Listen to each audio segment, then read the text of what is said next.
नमस्कार, मैं हूं सुजीत और आप देख रहे हैं द रियल्टी रफ्तार शो। आज हम बात करने जा रहे हैं रियल एस्टेट मार्केट की एक ऐसे ट्रेंड की जो सिर्फ बढ़ ही नहीं रहा बल्कि पूरे मार्केट का मूड भी बदल दे रहा है। जी हाँ, आज का टॉपिक है लग्जरी हाउसिंग आखिर इतनी तेजी से क्यों बढ़ रही है। क्या ये सिर्फ अमीर लोगों का खेल है? क्या ये सिर्फ स्टेटस सिंबल है?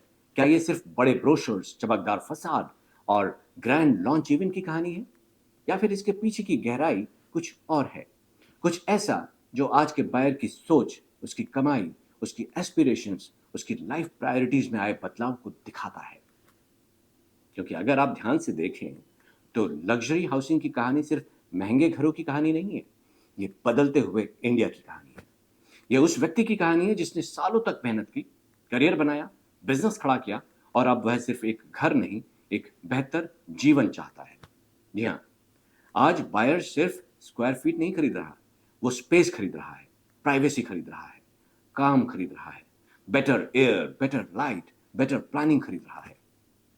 वो ये नहीं पूछ रहा है कि घर कितना बड़ा है, वो ये पूछ रहा है कि इस घर में उसकी जिंदगी आखिर कैसी लगेगी। क्या यहाँ सुबह अच्छी लगेगी? क्या यहाँ बच्चे खुलकर बड़े हो पाएंगे? क्या यहाँ वीकेंड सच में रेस्टफुल होगा? क्या ये घर सिर्फ एड्रेस देगा या आइडेंटिटी भी देगा?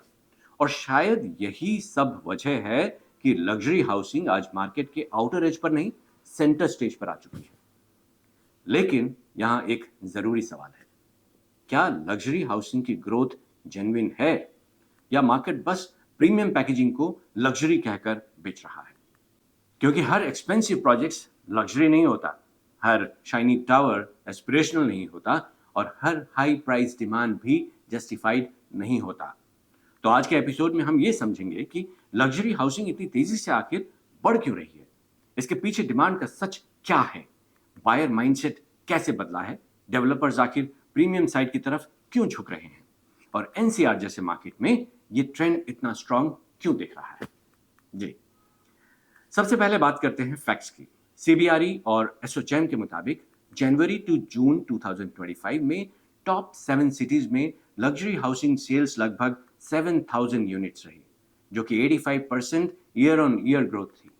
और इनमें दिल्ली एनसीआर ने लगभग 4,000 लग्जरी यूनिट्स के साथ करीब 57% शेयर लिया। यानी नेशनल लग्जरी स्टोरी में एनसीआर सबसे आगे था। अब इस डेटा को सिर्फ नंबर की तरह मत देखिए, इसका मतलब यह है कि लग्जरी डिमांड अब कोई साइड स्टोरी नहीं रही, बल्कि ये मार्केट की मेन स्टोरी बनती जा रही है।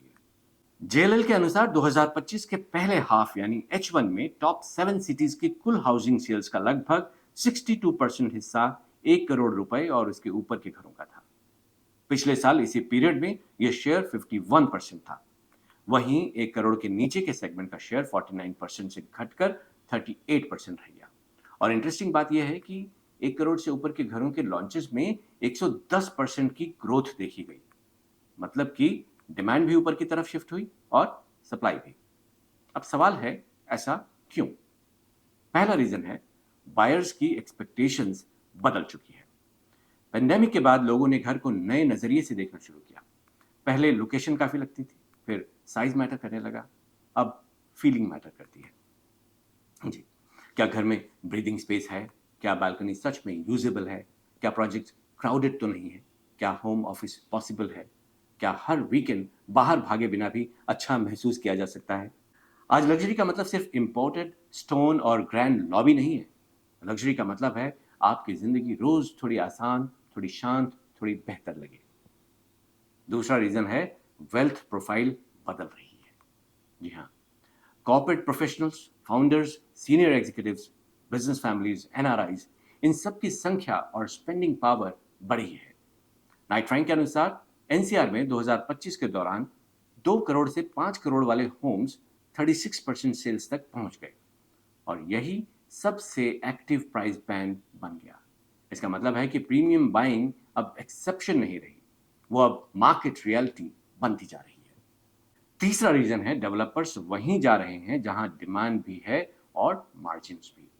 ये मार्केट का एक प्रैक्टिकल ट्रुथ है।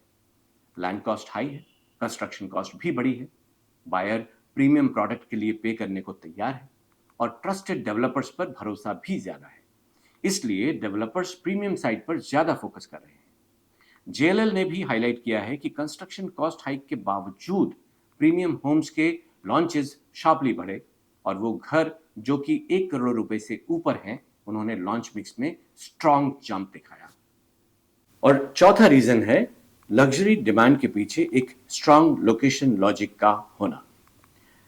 लग्जरी रैंडम तरीके से नहीं बढ़ती। लग्जरी वहीं ग्रो करती है जहां इकोसिस्टम बनता है, जहां कनेक्टिविटी हो, जहां ऑफिसेस हो, जहां सोशल इंफ्रास्ट्रक्चर हो, जहां ब्रांड एस्पिरेशन नेचुरली फिट हो। नाइट फ्रैंक के अनुसार 2025 में गुरुग्राम ने एनसीआर की 53% लॉन्चेस और 48% सेल्स कैप्चर की।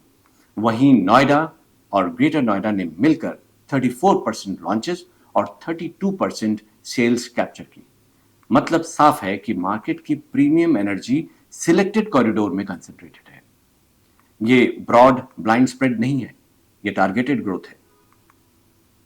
पांचवा रीजन है ऑफिस मार्केट और लग्जरी हाउसिंग का डीप कनेक्शन। लग्जरी सिर्फ इनहेरिटेड मनी मतलब कि पुश्तैनी पैसों से नहीं बढ़ती, बल्कि सिटी की अर्निंग पावर, अर्निंग कैपेसिटी से भी बढ़ती है। नाइट फ्रैंक के मुताबिक दिल्ली एनसीआर 2025 में इंडिया का सेकंड लार्जेस्ट ऑफिस मार्केट रहा। With 204.1 million square feet office stock, grade A offices ने 84% लीजिंग कैप्चर की और जीसीसी शेयर 19% से बढ़कर 26% हो गया। सिंपल भाषा में कहें तो मार्केट में प्रीमियम क्वालिटी ऑफिस बिल्डिंग्स की डिमांड ज्यादा है और बड़ी ग्लोबल कंपनीज भी एनसीआर में अपनी मौजूदगी बढ़ा रही है। जब शहर हाई इनकम जॉब्स क्रिएट करता है तो हाउसिंग डिमांड का प्रीमियम एंड नेचुरली मजबूत होता है। छठा रीजन है इंफ्रास्ट्रक्चर का कॉन्फिडेंस। द्वारका एक्सप्रेसवे, नमो भारत एयरपोर्ट लेड डेवलपमेंट, ये सिर्फ प्रोजेक्ट्स नहीं है, ये बायर की इमेजिनेशन बदलते हैं। जब आदमी फ्यूचर को थोड़ा साफ देखने लगता है तभी वो बेहतर होम डिसीजन लेने की हिम्मत भी करता है और लग्जरी बायर फ्यूचर को जल्दी प्राइस करता है। Delhi section of Dwarka expressway 17 अगस्त 2025 को इनागुरेट हुआ। दिल्ली मेरठ नमो भारत कॉरिडोर के बैलेंस सेक्शन 22 फरवरी 2026 को डेडिकेट हुए और नोएडा इंटरनेशनल एयरपोर्ट को 6 मार्च 2026 को एरोड्रोम लाइसेंस मिला। ये सब एनसीआर की प्रीमियम कॉन्फिडेंस स्टोरी को और मजबूत करते हैं। लेकिन यहां एक बहुत जरूरी बात है, हर एक्सपेंसिव प्रोजेक्ट लग्जरी नहीं होता। लग्जरी फसाड से नहीं बनती, लग्जरी ब्रोशर लैंग्वेज से भी नहीं बनती। लग्जरी तब बनती है जब planning, privacy, density, service, location और एग्जीक्यूशन सब साथ साथ आते हैं। तो मेरे हिसाब से रिजल्ट बिल्कुल साफ है कि लग्जरी हाउसिंग इसलिए बढ़ रही है क्योंकि बायर बदल गया है, उसकी इनकम बदली है, उसकी एस्पिरेशन बदली है, उसकी कंफर्ट की डेफिनेशन बदली है और डेवलपर की स्ट्रेटेजी भी उसी के साथ बदल गई है। लग्जरी आज सिर्फ महंगा घर नहीं है, लग्जरी आज बेहतर जीवन की पैकेज्ड एक्सप्रेशन बन चुकी है। जी, और शायद यही वजह है कि मार्केट में जो सबसे तेज बिक रहा है वो सिर्फ स्क्वायर फीट नहीं, बल्कि क्वालिटी ऑफ लाइफ का एक स्ट्रॉन्ग प्रॉमिस है, जो कि इस लग्जरी मार्केट में अपनी पकड़ को और मजबूत बना रहा है। मैं हूं सुजीत और आप देख रहे थे द रियल्टी रफ्तार शो। अगर आपको ये एपिसोड वैल्यूएबल लगा हो तो इसे अपने friends, family and fellow property seekers के साथ जरूर शेयर कीजिएगा। और अगर आप चाहते हैं कि हम किसी खास topic, location, developer trend, investment zone या एनसीआर रियल एस्टेट के किसी स्पेसिफिक इशू पर भी बात करें तो हमें ज़रूर लिख भेजिए। और हाँ, अगर आप प्रॉपर्टी कंसल्टेशन भी चाहते हैं तो अपनी क्वेरीज हमें मेल कर सकते हैं। हमारा ईमेल आईडी है therealtyraftarshow@gmail.com।